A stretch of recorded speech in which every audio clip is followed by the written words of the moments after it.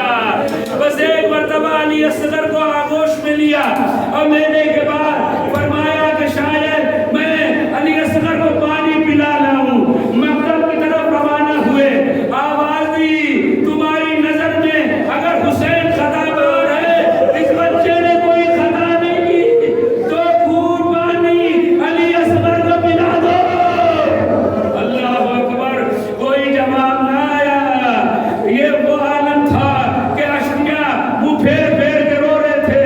ایک مرتبہ عمر سعد نے آواز دی آئینہ آئینہ ہرملا. ہرملا کہاں ہے؟ انتا کلام الحسین، حسین کے کلام کو بتا کر دے. ایک مرتبہ ہرملا نے تیر کو جوڑا، چلے کمان میں جوڑا. بس ایک مرتبہ تیر کو روانہ کیا. گلوئے اصغر میں وہ تیر لگتے ہی پیشانی امام میں جا کے بے بس ہو گیا. خون کا فوارہ جاری ہوا. خون کو لیا، لینے کے بعد آسمان کی طرف پھینکنا چاہا. آواز آئی حسین اگر ایک قطرہ آسمان کی طرف چلا آیا تو قیامت تک بارش نہیں ہوگی. اگر زمین کی طرف پھینک دیا تو قیامت کوئی بھی دانہ زمین سے نہیں اگے گا. ایک کہہ کے انکار آسمان کو ہے، راضی زمین نہیں. اصغر تمہارے خون کا ٹھکانہ کہیں نہیں. یہ کہہ کے آقا نے خون کو اپنی زمین پر مل لیا. بس عزیزان محترم اب کوئی نہ بچا. ایک مرتبہ غریب زہرا خیمے پہ آیا اور آنے کے بعد فرمایا کہ زینب تم پر میرا سلام ہو، اے ماں کی کنیز فلسہ تم پر میرا سلام ہو، اے رقیہ تم پر میرا سلام ہو. ہر ایک کو سلام کرتے ہوئے جا رہے ہیں. ایک مرتبہ فرمایا جب سب کو رخصت کرنے کے بعد آئے تو کیا دیکھا؟ زنجنا ہے. اب جب بھی سوار آقا امام حسین ہوتے تھے تو ایک طرف سے علی اکبر سوار کراتے تھے، ایک طرف سے عباس آ کے سوار کراتے تھے. لیکن عزیزان محترم یہ وقت ایسا ہے کہ کوئی بھی سوار کرانے والا نہیں ہے. اللہ اکبر. ایک مرتبہ ماجائی آگے بڑھی، زینب آگے بڑھی. فرمایا بھیا آج یہ ماجائی تجھے سوار کرے گی، کروائے گی. ایک مرتبہ جناب زینب نے اپنے بھیا کو کس طریقے سے سوار کرایا ہوگا. ایک مرتبہ امام حسین مقتل میں آئے. مقتل میں آنے کے بعد رجس پڑھی.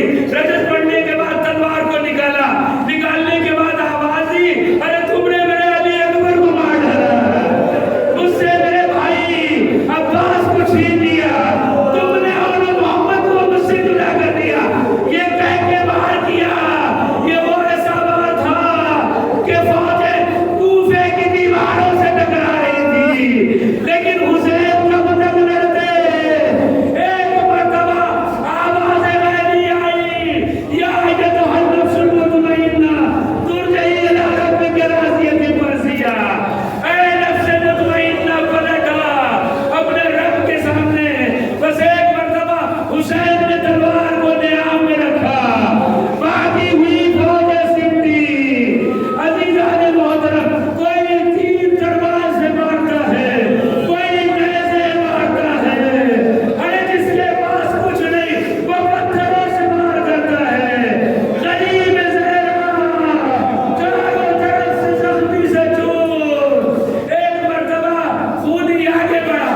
بڑھنے کے بعد ایک نیزہ مارا جو عزیزان محترم دوسری طرف سے دوسرے پہلو کے اوپر سنان نے نیزہ مارا. دونوں نیزے آپس میں ایک جگہ پہ آ گئے تو سنان نے اپنی طرف بھیجا، خونی نے اپنی طرف بھیجا. اتنے میں سرکار امام حسین گھوڑے سے نہ سمجھ سکے، زمین کی طرف آئے. ایک مرتبہ اتنے تیر لگے ہوئے ہیں. ایک مرتبہ تیروں پہ زور دیا، سجدہ خالی کے لیے اپنی زمین کو دیکھا. شمر آگے کن خنجر لے کے آگے بڑھا. یہ منظر کسی بہن کو